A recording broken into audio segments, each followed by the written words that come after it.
नमस्कार, आप सभी का स्वागत है श्रद्धा और सबूरी में। आज हम आए हुए हैं नजफगढ़ के साईं बाबा मंदिर में। जैसा कि हमने आपको कहा था, बाबा के जो भक्त हैं वो देश के सभी कोने-कोने में हैं और सभी लोग शिरडी भी जाते हैं, लेकिन बावजूद इसके हर जगह साईं बाबा के मंदिर बने हुए हैं। और आज जिस मंदिर में आए हुए हैं, ये भी दिल्ली के एक पुराने साईं बाबा के मंदिरों में से एक मंदिर है।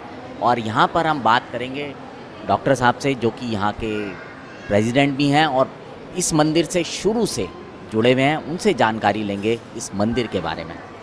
सबसे पहले ये जानना चाहूँगा इस मंदिर के विषय में कि कितने वर्ष हो गए इस मंदिर को बने हुए? मंदिर का निर्माण कंप्लीट हुआ था मार्च 1987 में, और इसका जो भूमि पूजन है मंदिर के निर्माण करने के लिए वो हुआ था 1985 में। तो ये 1.5 साल सवा साल में मंदिर कंप्लीट हो गया था। आज की जो संरचना है इसकी वैसा नहीं था। एक छोटा सा मंदिर था जिसके खिड़की दरवाजे भी नहीं लगे थे, फर्श भी नहीं था, केवल बेयर शेल था। बेयर शेल का मतलब है छत थी, दीवारें थी और फर्श भी नहीं था। कुछ फाइनेंशियल प्रॉब्लम थी, तो साईं बाबा ने एक दिन मिसिज चतुर्वेदी, जिनकी के ये एक तरह से प्रेरणा से शुरू हुआ ये, उनको सपने में साईं बाबा दिखलाई दिए। उन्होंने कहा कि मैं जयपुर में हूँ और मुझे ले आओ यहाँ।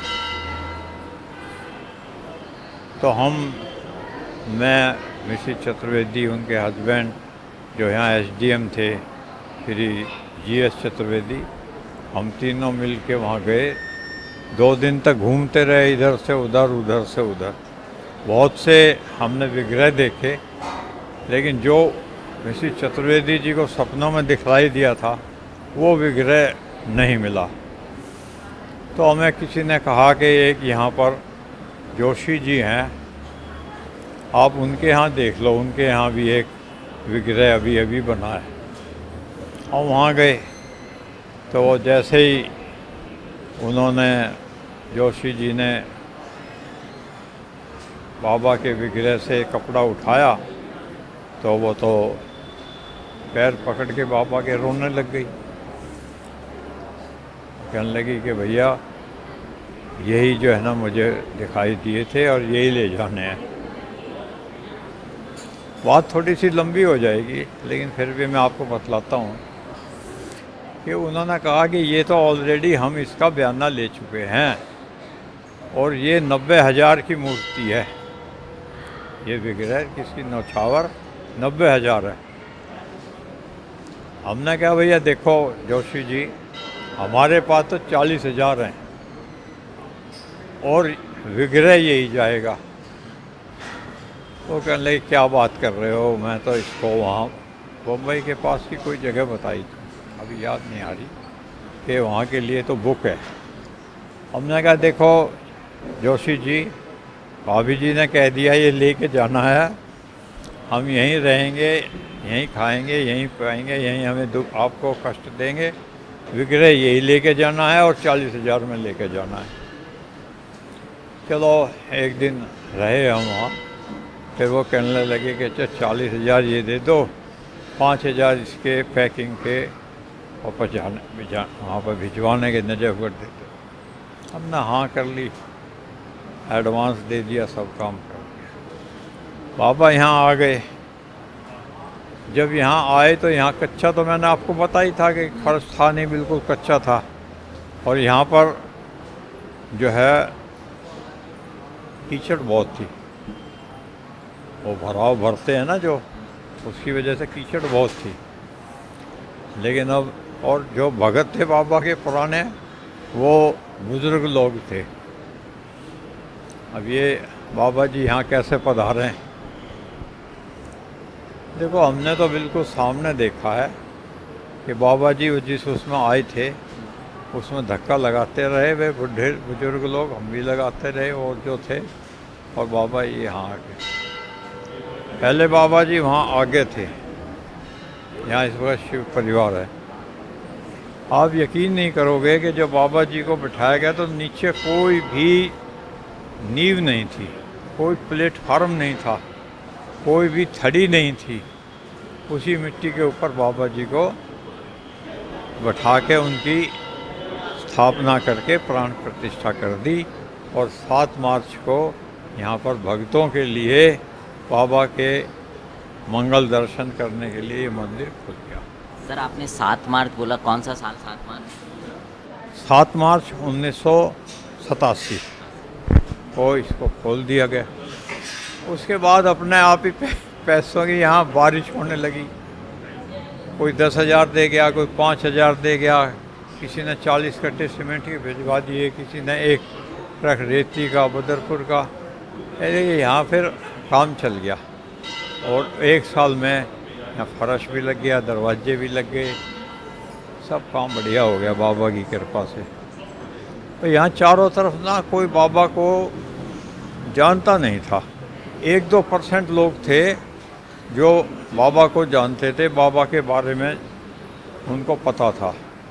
यह तो बड़ी दिक्कत हो गई, मंदिर तो खुल गया और भगत जो है वो आए नहीं, बहुत कम भगत जो थे वो आए। तो हम बाहर खड़े हो करके कहते भाई प्रसाद ले लो। प्रसाद का हमारे में, हम लोगों में बहुत ज़्यादा अच्छी भावना है। तो प्रसाद लेना आते तो पंडित जी कहते दर्शन कर लो, दर्शन करके चले जाते। तो यहाँ पर फिर लग रहा था ठंडे पानी का, पानी वानी पी गया, बैठते लोग बाग, धीरे धीरे करके लोग आने लगे। फिर जो कुछ मेरे से पूछा, डॉक्टर साहब इस मंदिर में हम जा सकते हैं? हमने कहा भाई ज़रूर जा सकते हो, ये तो मंदिर ही आप लोगों के लिए है, यहाँ तो जात पात का, ऊंच नीच का कोई भेदभाव ही नहीं है। कहने ये प्रसाद क्या लेके चलें? भाई हमने कहा कि प्रसाद में आप प्याज, लहसुन, अंडा, माट मीट, मतलब ऐसा ना हो, बदबू नहीं हो, अच्छा शुद्ध परिवार ले चलो। चाहे आप पतासे ले जाओ, चाहे आप भुने हुए चने ही ले जाओ, लेकिन सब कुछ शुद्ध होना चाहिए। तो वो भी बात हो गई। फिर वो कहने लगे कि हम यहाँ पर घुड़चढ़ी कर सकते हैं। तो मैंने कहा घुड़चढ़ी करो। फिर आई बात कि भाई हम यहाँ संटी खेल सकते हैं, संटी खेल लो। तो बस बढ़ता गया बढ़ता गया। अब ये हालत है कि यहाँ हर बृहस्पतिवार को 7-8 हज़ार भक्त जो है बाबा के चरणों में आते हैं, बाबा का मंगल आशीर्वाद लेके जाते हैं। देखो एक बात तो है, चमत्कार के बिना कोई नमस्कार नहीं होता है। बाबा के चमत्कार यहाँ इतने हैं कि उसकी वजह से जब भी कोई फंक्शन होता है, लाखों आदमी, लाखों भगत यहाँ आते हैं। पूरी रोड जाम हो जाती है 2-2 किलोमीटर तक, और यहाँ बाबा का मंगल आशीर्वाद लेकर के बड़ी खुशी से बाबा का भोग लेकर के खा करके और यहाँ से जाते हैं। सर जब आप 1987 में गए थे बाबा की मूर्ति लेने के लिए जयपुर, उससे पहले कभी आप शिरडी या बाबा के बारे में सुना था आपने? देखो जी, मैंने तो नहीं सुना था, लेकिन क्योंकि मेरे दोस्त जो थे श्री GS चतुर्वेदी जी जो SDM थे यहाँ पे, वो मुझे बताते थे कि लोधी रोड में बाबा का मंदिर है और वहाँ पर हमारे साथ ये चमत्कार हुआ और हम वहाँ जाते हैं।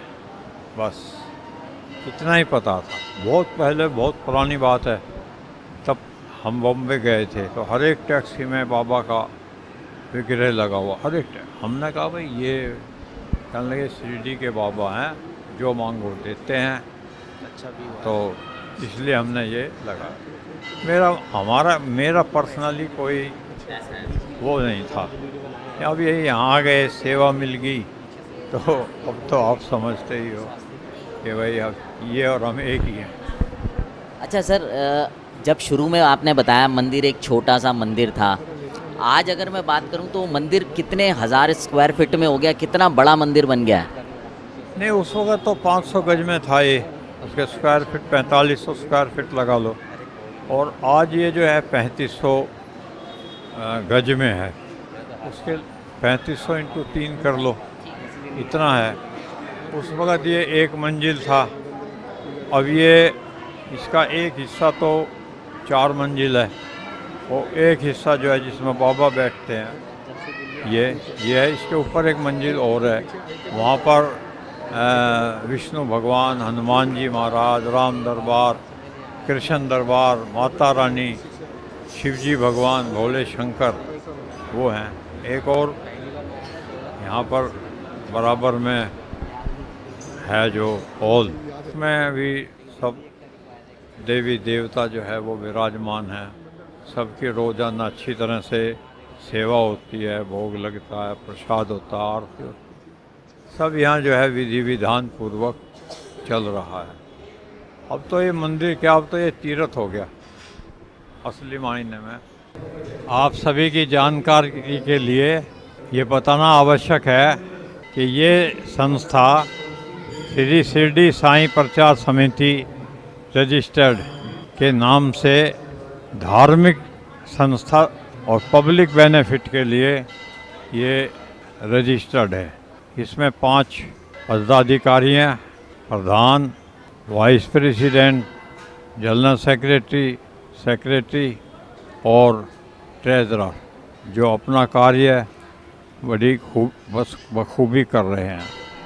भंडारा चलता है रात दिन। आँखों के ऑपरेशन फ्री होते हैं, आँखों के कैटरेक्ट सफ़ेद मोतिये के ऑपरेशन फ्री होते हैं। ऑपरेशन फ्री, खाना फ्री, चश्मे फ्री, दवाई फ्री, सब कुछ फ्री है। ऐसा और भी डिपार्टमेंट है, फिजियोथेरेपी का डिपार्टमेंट है, दांतों का डिपार्टमेंट है, गायनी का डिपार्टमेंट है, और भी कई मतलब 12 डिपार्टमेंट हैं यहाँ पे, जहाँ पर के डॉक्टर लोग आते हैं और अपनी सेवाएं देते हैं। पूरे का पूरा ब्लॉक है। भंडारे का भी बहुत इंतजाम है, बेसमेंट है बहुत बड़ी, वहाँ बैठ कर के भंडारा खाओ, बाँटो। फर्स्ट फ्लोर भी उसी काम के लिए। सेकंड फ्लोर पर जो है ये हमारे डिस्पेंसरी है। अब तो ये इसका पूरे नजफगढ़ क्षेत्र में क्या, दूर दूर में इसकी ख्याति है कि बाबा के चरणों में जाओगे, मंगल आशीर्वाद पाओगे और आपका काम जो है वो तुरंत बन जाएगा। जो जिस भावना से आएगा उसका उसी भावना से ही बाबा कल्याण कर देंगे। बिल्कुल सत्य है ये। मुझे तो 36 साल हो गए यहाँ बाबा के चमत्कार देखते हुए। अच्छा सर, यहाँ पे हम ये देख रहे थे, बाबा की एक धुनी भी बनी हुई है और एक पालकी भी है, और इसके बारे में थोड़ा सा बताएंगे? ये पालकी जो है, ये शिरडी में भी पालकी बाबा की निकलती है, और यहाँ भी हर थर्सडे को शाम को 8 बजे पालकी बाबा की यहाँ पर नगर परिक्रमा के लिए निकलती है। बड़ी धूमधाम से, गाजे बाजे से, बड़े भगत होते हैं, बाबा के जयकारे लगाते हुए ये पालकी निकलती है। इस पालकी का यही है कि ये सिंबॉलिकल है। विशेष चीज़ जो है वो यहाँ है द्वारका माई। द्वारका माई में निरंतर 24 घंटे धूना चलता रहता है। उसको धूना भी कहते हैं, उसको धूनी भी कहते हैं। वो निरंतर चलती रहती है 24 घंटे, और उसी से ही उदी प्राप्त होती है। बड़ी पवित्र जगह है, और ये धूनी जो है इसके बहुत चमत्कार है। कभी आए आप लोग तो यहाँ देखें। और जो हम लोग धूनी से जो निकलती है उदी, उसके बहुत चमत्कार हैं, वो हम यहाँ निःशुल्क सबको बांटते हैं और वैसे भी हमने कई जगह रखी हुई है। सो वियर्स, आपने सुना नजफगढ़ मंदिर के बारे में, कैसे ये मंदिर एक सपने से शुरू हुआ, फिर उसके बाद एक कमरे में बना और आज ये इतना बड़ा और भव्य मंदिर बन चुका है। और यहाँ पर जैसे गुप्ता जी ने बताया कि बहुत सारे भक्त आते हैं और थर्सडे को तो 7-8 हज़ार भक्त यहाँ आते हैं और ये दिल्ली के बड़े मंदिरों में अब गिना जाने लगा है। और ये सब बाबा की कृपा और उनके आशीर्वाद से है। और इसी तरह से हम बाबा से प्रार्थना करते रहेंगे कि वो सदैव अपने भक्तों पर अपनी कृपा और आशीर्वाद बनाए रखें। अब आपसे विदा लेते हैं, बने रहें श्रद्धा और सबूरी के साथ।